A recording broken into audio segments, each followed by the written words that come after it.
Welcome everybody back to our channel. Today we're going to move out some fish here. We call these fish start over. By the way, I'm going to be an influencer.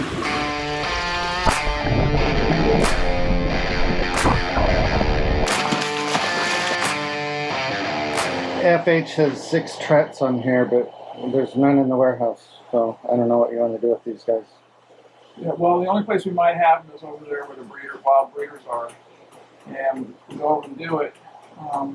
That's got all that structure in there, right? Yeah, well, why don't we just go ahead and move the structure? I think there's an empty tank. We were going to do it anyway next door. Oh yeah, there is one next door. So we'll just move the structure and then catch it out and see what's in there, because we haven't been in there since we put them in there. We get a bucket. As Glenn mentioned, we don't have any small Trets inside. This will be the only other place we might have them. Now these are wild Trets. They've been on the farm probably, oh gosh, 6 months. These guys are cool fish, but they don't breed like a daffodil or something like that. They're kind of finicky once they get cranked. So Rick, tell us about what you're pulling out of the tank there. There's 2 structures. I think I put 5 to 6 fish in here. I don't know what I'm going to find, because what usually happens is 2 or 3 of them will beat the other ones up in order to get a pair, but I don't know. But anyway, what we do is we put these rocks. These are pieces of concrete block, roofing tiles. This is a broken roofing tile at each corner, and then what we're going to hope is at least one pair. Oops, just got my glasses. One pair will go ahead and start breeding, and then we'll see what's going on. But you know, these fish will breed when they breed. There'll be 300 or 400 fish.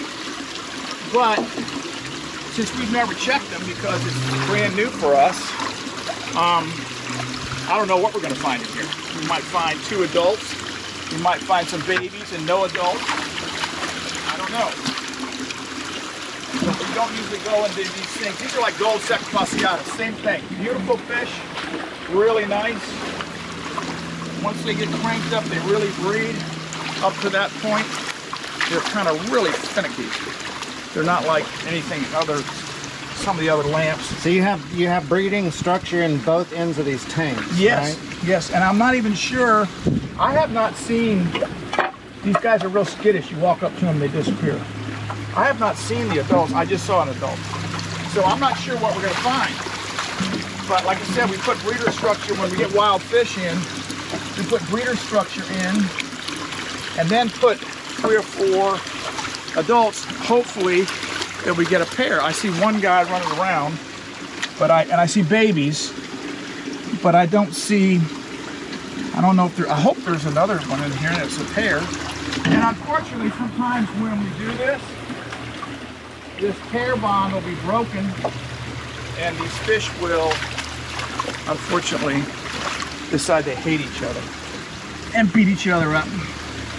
And I only see one, so I'm wondering, maybe they bred one time and the male killed the female, or who knows what.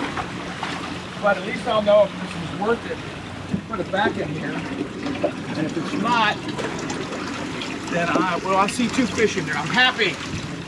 There looks like a pair. And if there's only a pair, then I'll just grab them, put them over, take these babies away. Now what these babies, there's other Tanganyikans like sits and stuff, where the babies won't bother the other babies.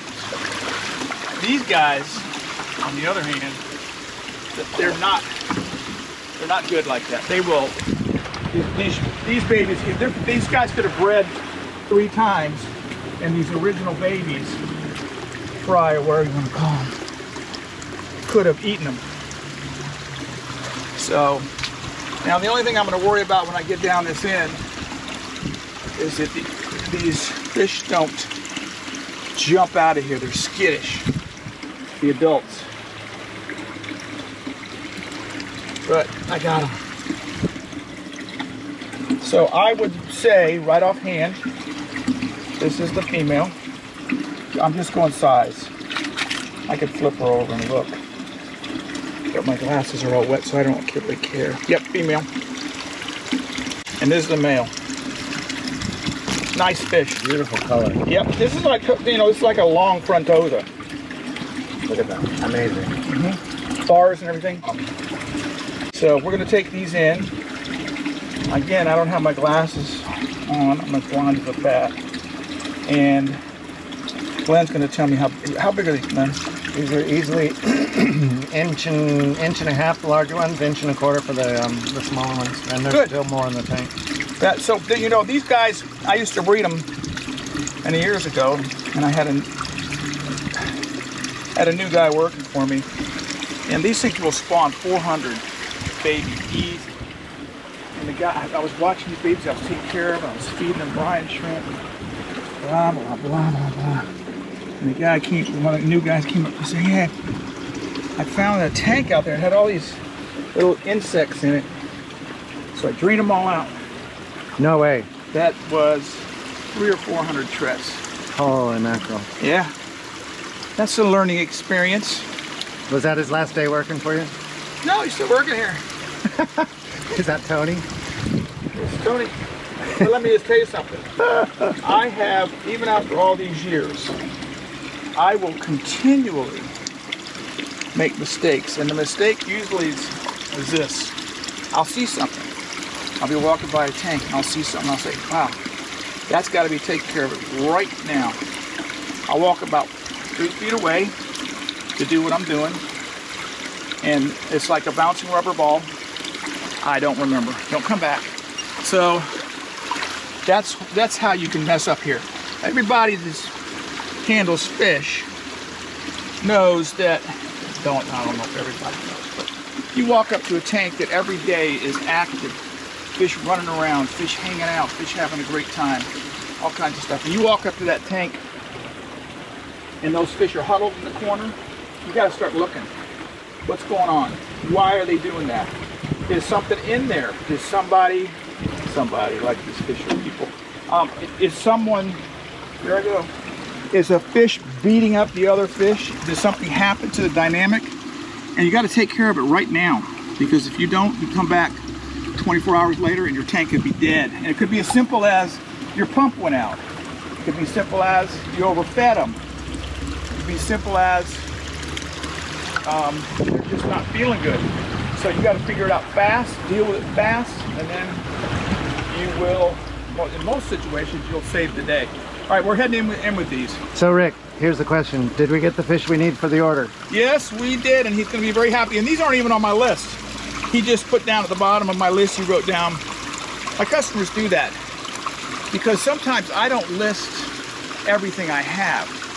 And I don't tell, some customers know I have certain things like gold ocellatus, the real one, and stuff like that. I don't even put them on the list. We never have enough. So these customers, what they'll do is they'll put at the bottom of my list when they make an order, have any gold ocellatus. This guy put on the list 6 Trets with question mark. So yeah, he's gonna get them. All right, Rick, well, thanks so much. Appreciate it. Oh, by the way, I saw on the way in, you gotta come back out here and check these Red Cap Ventralis. It looks to me like they're holding. Sweet, that'll be another video. That's if we remember. All right, thanks, Rick. You bet. And now listen, come and like us. And I've never been a YouTuber before, so tell us you like what you saw and join us, and whatever you call it. I'm not sure. By the way, I'm going to be an influencer. This is a fish farmer shirt. This shirt actually I got when I was in Canada visiting Spencer Jack. I spoke to his club, which is the Dead Fish Society. He got me tickets for eagles. Every time my wife and I go to a concert, someone dies. So I went to Eagles, and you know, Glenn Fry died. We saw Jackson Brown, he's still alive. And then we saw Rolling Stones, of course, the drummer died. And we saw, who else did we see? Anyway, we're gonna start calling up these people and say, we're coming to your show. If you wanna live, send us money. We won't even go to the show. Anyway, another little sideline, me chasing down a rabbit hole. All right, Glenn, take these in. decided on the way in, instead of saying I'm going to come back out and check these Red Cap Ventralis, which are wilds also, that I will do them right now. And being the lazy person I am, I hollered to my wife, who's 150 feet away, so here she comes. She doesn't like to be filmed, so we're not going to pretend like we're filming her. I'm going to pretend like I'm talking about this fish. Here she comes. She hates being filmed. Yeah, I'm sorry that I had to do this, but I want to check these Red Cap Ventralis. So, what are you looking like that for? No, Red's filming me. He's not filming you. It's all on me. Okay. No, okay. Yeah. Anyway, these are the Red Cap Ventralis. These are wild, and I'll show you why they're called Red Cap. You ought to be able to figure that out. And these are a great fish. And again, we don't have big numbers on these things because they're not a big number spawner. They are, but I don't have enough colony. These are very difficult to get. And then I think I saw somebody hold it. Maybe I'm wrong, but maybe I'm not. This one looks like it's got eggs, but no, it doesn't. So maybe I shouldn't be here. Anyway, let's see what we can find. Oh, she's holding. Nope, she's not holding. These guys fooled me. Wait a minute. Yep, this got a big mouthful of eggs. I'm not going to take it. There's no heads or tails at all. Let's see what we got here. I am going to come back and get that fish.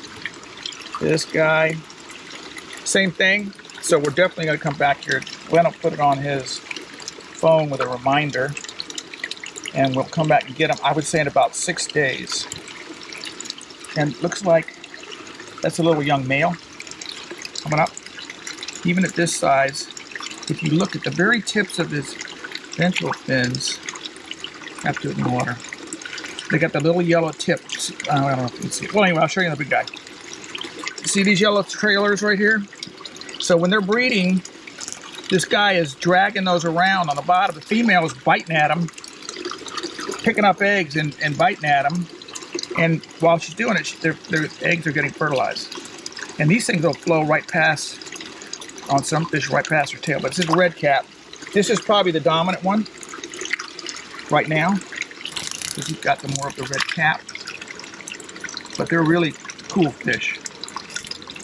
Red Cap Ventralis. So we'll be coming back here in a week or so and get them.